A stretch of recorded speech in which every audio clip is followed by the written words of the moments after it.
Good morning friends, কেমন আছো তোমরা সবাই? আশা করছি যে যেখানে আছো ভালো আছো, সুস্থ আছো। আমিও কিন্তু তোমাদের ভালোবাসায় বেশ ভালো আছি। তো আজকে হচ্ছে শনিবার, আর সকাল কিন্তু এখন বাজে 7:30 উপরে হয়ে গেছে। তো আমার পুচুসোনাদের কিন্তু সকালবেলার মুখ হাত ধুয়ে দিয়েছি, আর ওরা দেখতে পাচ্ছ খেলা করছে, আর মা বসে গেছে কিন্তু সকালবেলা একটু চা করবে। আসলে আমরা কালকে সন্ধ্যাবেলাতেই চা করতে গিয়ে টের পেয়েছি যে আমাদের গ্যাসটা না হঠাৎ করে ফুরিয়ে গেছে। তো কালকে সন্ধ্যাবেলাতেই গ্যাস অর্ডার বুক করে দেওয়া হয়েছে, কিন্তু সেটা এখনও ডেলিভারি দেয়নি, মনে হয় 1-2 দিন লেট হতে পারে। আর এখানে দেখো, তাই সকালবেলা আমাদের আজকে রান্নাবান্না কিন্তু সব কিছু কাঠের উনানে হবে। তো অনেক দিন হলো কাঠের উনান কিন্তু আমরা ধরাই না, আজকে দেখো অনেক দিন পরে আবার ফার্স্ট টাইম ধরানো হচ্ছে। তো আমি উনানেই আজকে মামামদের জন্য সকালে ব্রেকফাস্টটা বানিয়ে নিয়েছি, আর সকালে ব্রেকফাস্টে আমি ওদেরকে আজকে দেবো ওটস আর আপেল। তো এটা দুটো একসাথে আমি রান্না করি, আর কীভাবে রান্না করি তোমরা আমার আগের ভিডিওতে দেখেছো, আর যারা যারা দেখোনি তারা অবশ্যই গিয়ে একটু দেখে এসো। আর হচ্ছে আমার চ্যানেলটাকে কিন্তু সাবস্ক্রাইব করে দিও, সাবস্ক্রাইব করে আমার চ্যানেলের পাশে থেকো। তো জানি না তোমাদের কেমন লাগে আমার ভিডিও, তবে তোমরা একটু কমেন্ট করলে আমি আরেকটু উৎসাহ পাই নতুন নতুন ভিডিও তৈরি করার জন্য, নতুন নতুন কিছু তোমাদের সাথে শেয়ার করার জন্য। তো আর বেশি দিন নেই, আর 2-3 দিন পরে কিন্তু আমি চলে যাব আমার বাড়িতে, আমার শ্বশুর বাড়িতে। তো এখন মোটামুটি বেশ ভালোই গরম পড়ে গেছে, আর গরমের ভীষণই গরম পড়েছে বলতে গেলে। তো আমাদের এখানে না এখন অতটা বোঝা যায় না, কারণ আমাদের বাড়ির চারিপাশে অনেকটা বাগান, অনেকটা গাছপালা আছে। তো তার জন্য কিন্তু বোঝা যায় না যে কতটা গরম পড়েছে। দেখো খুব একটা রোদ কিন্তু এখনও পড়েনি, কিন্তু আমার শ্বশুরবাড়ির ওখানে কিন্তু প্রচণ্ড রোদ, তার জন্য একটু ভয় ভয় লাগছে যে গেলে কি হবে। তো দেখো এখানে ফাইনালি এখন কিন্তু আমার পুজো সোনাদেরকে স্নান দান করিয়ে দিয়েছি, আর এই যে ওরা এখন ঘুম থেকে উঠেও পড়েছে, দুপুরের ঘুম হয়ে গেছে ওদের। তো এখানে ওদের 3 মাসি মিলে 2 জনকে বসেছে চুল বাঁধতে। আসলে ওদের চুলগুলো কিন্তু অনেক লম্বা লম্বা হয়ে গেছে, আর ওদের কিন্তু আমি ফার্স্ট টাইমের এখনও অবধি মাথা ন্যাড়া করিনি, ওদের এখনও চুল ফেলাই হয়নি। জন্মের পর থেকে যে চুলটা ফেলা হয় সেটা ফেলা হয়নি, কারণ ওদের মানসিক আছে বলে। তো সেই মানসিকটা দেবো, আর দেওয়ার জন্য আমাদেরকে ঝাড়খণ্ডে যেতে হবে ওর বাবার কাছে। তো ওখানে গিয়েই মানসিকটা দেবো, আর তার জন্য দেখো চুলগুলো লম্বা হয়ে গেছে, ছাড়া থাকলে ভীষণ গরম লাগে। তো যার জন্য কিন্তু এই যে চুলগুলোকে দেখো বেনুনি করে দিচ্ছে ওদের মাসিরা। তো 3 মাসি মিলে বসে গেছে 2 জনের চুল বাঁধতে। তো এটাকে আমি একটু ছোট্ট করে ক্যাপচার করে রাখলাম স্মৃতি হিসেবে। আর আমাদের কি বলো তো, আমাদের আশেপাশে আমাদের পাশে না কি বলবো হরিনাম শুরু হয়েছে। তো এর জন্য আওয়াজটা ঠিকঠাক একটু প্রবলেম করতে পারে, যার জন্য আমি ভয়েস ওভার দিচ্ছি এখন। কারণ সারাদিন সারা রাত 24 ঘন্টা এই গানটা চলে, এই হরিনামের গান চলে। তো আমি কখন ভয়েস ওভার দেবো আমি কিছু বুঝে উঠতে পারছিলাম না। তো যার জন্য এখন দেখো এখন হচ্ছে এই 5:30 বাজে ভোর, আর এখনই আমি ভয়েস ওভার দিচ্ছি, কিচ্ছু করার নেই, এখনও গান বাজছে। কিন্তু এটা একটু অ্যাডজাস্ট করে নিতে হবে, কারণ এটা গ্রামের ব্যাপার, আর গ্রামের আমার একার জন্য তো আর গান বাজনা বন্ধ করে রাখবে না তারা। তো যাই হোক, দেখো এখানে পুচুসোনাদের চুলটা বাঁধা হয়ে যাক, তারপরে তোমাদেরকে দেখাচ্ছি। দেখো কি সুন্দর লাগছে পুচুসোনাদের চুলটা বেঁধে। তো এবার ফাইনালি আমি ওদেরকে কিন্তু দুপুরের খাবারটা খাওয়াবো, আর দুপুরের খাবারে আজকে আমি ওদের জন্য রেখেছি ডাল সিদ্ধ আর একটা ডিম ভাজা। তো এটা দিয়ে আজকে দুপুরে ওদেরকে আমি এই লাঞ্চটা করাবো। আর হ্যাঁ, আমি অনেক দিন হলো আমি ইউটিউবে কোনো ভিডিও দিতে পারছি না, তার জন্য তোমরা প্লিজ আমাকে একটু ক্ষমা করে দিও, কিছু করার নেই। আসলে 2 জনকে সামলাতে আমার প্রচুর টাইম লস হয়ে যায়, আমি ওদের পেছনে বেশি টাইমটা দিই। তোমাদেরকে তো এর আগেও বলেছি যে আমি কিন্তু সেভাবে কোনো ভিডিও এডিট বা ভিডিও তো করে ফেলি, কিন্তু ভিডিওটা এডিট করতেই আমার সময় হয় না। ভিডিওটা যে এডিট করব সেই সময়টুকু আমার হয় না। তো অনেক কষ্ট করে একটু একটু করে ভিডিওটা এডিট করে আমি রেডি করেছি, দেখলাম যে আর হবে না। তো এই যে সন্ধ্যাবেলায় দেখো ওরা খেলাধুলো করছে, আর সন্ধ্যাবেলা কিন্তু ওদেরকে খাইয়ে দাইয়ে দিয়েছি। পরের ভিডিওগুলো আর আমি নিতে পারিনি, যেহেতু তোমাদেরকে বললাম যে অনেক কষ্ট করে ভিডিও করি। তো যাই হোক, তোমরা একটুই বুঝবে যে টুইন বেবির মায়ের কতটা দায়িত্ব থাকে, কতটা সে কষ্ট করে, তবে গিয়ে 2টো বাচ্চা একসাথে একইভাবে মানুষ করতে পারে। আসলে এটা যাদের টুইন বেবি আছে তারাই বুঝতে পারবে যে একটা বাচ্চাকে যা শেখানো সেই একই জিনিস আরেকটা বাচ্চাকে শেখানো যে কতটা টাফ, কতটা মুশকিল, সেটা যাদের টুইন বেবি আছে তারাই একমাত্র বুঝতে পারে। তো তোমরা এই জিনিসটাকে অ্যাপ্রিসিয়েট করবে আমি একটু জানি। তোমরা ভালোবাসা দিতে থেকো, একদম কিন্তু আমার পাশ ছেড়ে চলে যেও না। তোমরা এইভাবে সাপোর্ট করবে, তবে আমি আরেকটু উৎসাহ পাবো নতুন নতুন ভিডিও করার, নতুন নতুনভাবে ব্লগ কন্টেন্ট দেওয়ার। তো যাই হোক, চলো এবার পুচুসোনাদের দেখো খেলাধুলো করছে, আর এখন অনেকটাই রাত হয়ে গেছে, প্রায় 7:30 মতো বেজে গেছে, আর আমরা এবার একটু চাটা খেয়ে নেব। তো আজকে জানো তো আমাদের বাড়ির পাশে একটা কালী পুজো বাড়িও আছে, তো সেখানে আমাদের নেমন্তন্ন আছে। তো মা গেছে বাজারে কালী পুজো বাড়ি যাবো, তার জন্য একটু মিষ্টি টিষ্টি আনতে, ফল টল আনতে। তো মা আসলে তারপর কিন্তু আমি, মা আর পুচু সোনারা রেডি হয়ে কিন্তু যাব হচ্ছে সেই কালী পুজো বাড়িতে। আর আমাদের পাশে বাড়ির যে মামামটা খেলা করছিল ও কিন্তু যাবে আমাদের সাথে। আর আমার বোনের কিন্তু তার বন্ধুর বন্ধুর আরেকটা বাড়িতে নেমন্তন্ন আছে, তো ও সেখানে যাবে। ও আজকে যেতে পারবে না আমাদের সাথে। তো তার জন্য আমরা আলাদা আলাদাভাবে, যেহেতু দুই জায়গায় আমাদের নেমন্তন্ন রক্ষা করার দায়িত্ব আছে, তাই জন্য বোনকে ওর বন্ধুর বাড়িতে পাঠিয়ে দিচ্ছি আর আমরা চলে যাচ্ছি এই ধারের কাছে।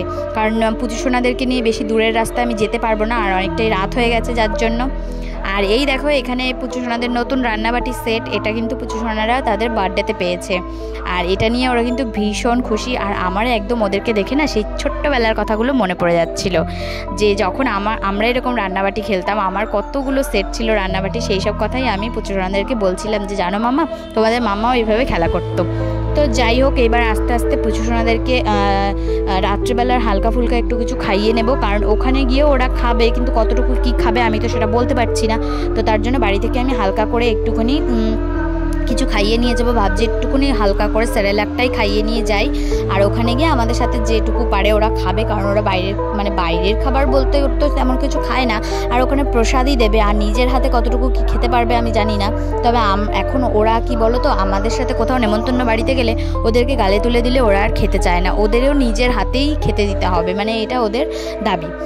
তো দেখো এখানে পুচু সোনারা খেলা করছে, আর আমিও কিন্তু ওদের সাথে একটু খেলা করছি, বলে বলে দিচ্ছি, আর ওদের সাথে আমিও খেলা করছি। তো দেখো এই যে হচ্ছে আমার পুচু সোনাদের রান্নাবাটি সেট, যেটাকে আমি একটুখানি ভালো করে ভিডিও করে রাখলাম, যে পরে দেখে আমারও মনে পড়বে যে হ্যাঁ পুচু সোনাদের এরকম কিছু জিনিস ছিল। তো এই যে মাসিমণি দেখো ফাইনালি দুই পুচু সোনাকে চুল টুল বেঁধে জামা ড্রেস পরিয়ে একদম রেডি করে দিয়েছে, কি সুন্দর লাগছে দেখতে না। তো চলো ঝটপট করে, মাও কিন্তু চলে এসেছে, মা এখন রেডি হচ্ছে, শাড়ি টাড়ি পরছে, আর ওগুলো কিন্তু রেডি হয়ে আমরা কিন্তু চলে যাব। তো চলো আমরা যাওয়ার সময় ফাইনালি তোমাদের সাথে দেখা করছি, টাটা।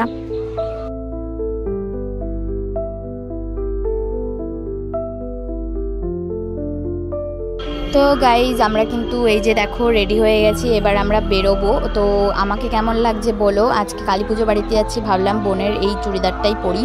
তো এটা কিন্তু আমার বোনের চুড়িদার। তো আমি সেভাবে চুড়িদার পরি না, তবে এখন একটু পরা স্টার্ট করলাম। তোমরা জানো আমি তোমাদের অনেক ভিডিওতেই বলেছি তোমাদেরকে।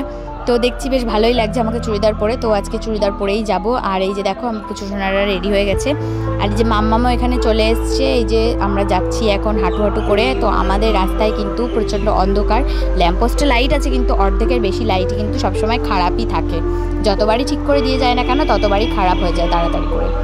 তো যাই হোক, আর হ্যাঁ বন্ধুরা, আমি একটা কথা বলতে চাই, যে আমি যে ভয়েসগুলো দিই বা আমি যে ভিডিওগুলো দিই সেগুলো কিন্তু একদম ন্যাচারাল, আমি সারাদিন যেভাবে চলি, যেভাবে থাকি, যেভাবে কথা বলি, যেভাবে খাই, আমি কিন্তু সেই অরিজিনাল কন্টেন্টগুলোই তোমাদেরকে দিই। আমি কোনো রকম কোনো ফেক কন্টেন্ট কিন্তু তোমাদেরকে দিই না। তো যার জন্য তোমরা যদি কিছু ভুল হয়ে থাকে, যদি কিছু ভুল বলে থাকি, তাহলে প্লিজ আমাকে সেটা ধরিয়ে দিও, আর আমাকে বলে দিও যে দিদি ভাই তুমি এইভাবে করবে, এইভাবে বলবে, তাহলে আরও ভালো লাগবে, তাহলে আমারও সেটা ভালো লাগবে। তো চলো এই দেখো আমার পুচু সোনারা কিন্তু কালী পুজো বাড়িতে চলে এসছে, আর ওই যে ঠাকুর আর মাকে কিন্তু খুব সুন্দর দেখতে লাগছে। তো যাই হোক আমার পুচু সোনারা একটু দৌড়োদৌড়ি করছে। তো রাত অনেক হয়ে গেছিলো, প্রায় 9টা বেজে গেছিলো। তো আমি ভাবলাম আর বেশি দেরি করা ঠিক হবে না, আমরা তাড়াতাড়ি করে এবার খেতে বসে যাব। তো চলো আমরা ঝটপট করে খেতে বসে যাই, আর খেতে বসে দেখা করছি। তো এই দেখো এখানে আমার পুচু সোনারাও কিন্তু বসে গেছে, আমি, মাম্মাম আর আমার দুই মাম্মাম কিন্তু খেতে বসে গেছি। তো এখনও কিন্তু টেবিলে কিছু দেয়নি, এখনও সবে পরিষ্কার করলো।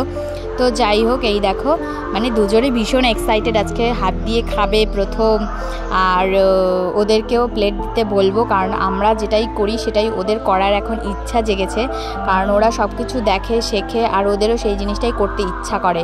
তো সেখানে বারণ করাটা উচিত হবে বলে আমি মনে করি না, কারণ সব কিছু দেখবে, শিখবে, করার চেষ্টা করবে, তবেই তারা একটু একটু করে শিখবে। তো এই জন্য ওদেরকেও দেখো ছোট্ট করে অল্প করে একদম পাতে দিয়ে দিয়েছে খাবার।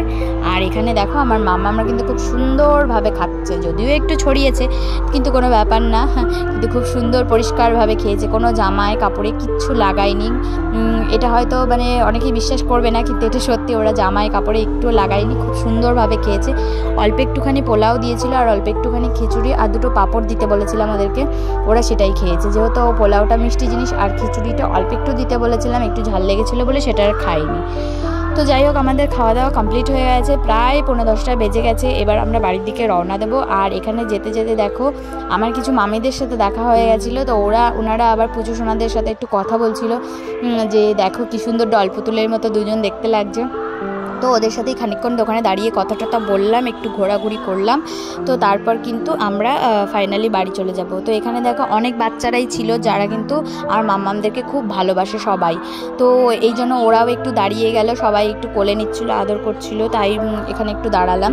এই যে দেখো চলে এসেছি, মা ভেতরে গেছে, মা ভেতর থেকে আসলে তারপর কিন্তু আমরা বাড়ির দিকে যাব। তো চলো গাইজ, আর বেশি দেরি করব না, ধীরে ধীরে বাড়ির দিকে রওনা দেওয়া যাক। আর আমরা দেখো প্রায় বাড়ির কাছে চলে এসেছি হাঁটতে হাঁটতে, তো ভাবলাম এখানে একটু দাঁড়িয়ে ছোট্ট একটা ক্লিপ নিই। তো গাইজ ফাইনালি বাড়িতে চলে এসেছি, আর মা কিন্তু পুচু সোনাদের ড্রেসটা চেঞ্জ করিয়ে দিচ্ছে। এবার আমিও ড্রেসটা চেঞ্জ করে নিই, আর তারপর কিন্তু পুচু সোনাদেরকে ঘুম পাড়িয়ে দেবো। তো আজকের ভিডিও এই পর্যন্ত গাইজ, আশা করি তোমাদের ভালো লেগেছে। যদি ভিডিওটা ভালো লেগে থাকে তাহলে অবশ্যই একটা লাইক কমেন্ট শেয়ার করে দিও, আর যারা আমার চ্যানেলে নতুন আছো তারা প্লিজ চ্যানেলটাকে সাবস্ক্রাইব করে দিও। দেখা হচ্ছে তোমাদের সাথে পরের একটি নতুন ব্লগে, ততক্ষণের জন্য সবাই সুস্থ থেকো, ভালো থেকো, সাবধানে থেকো।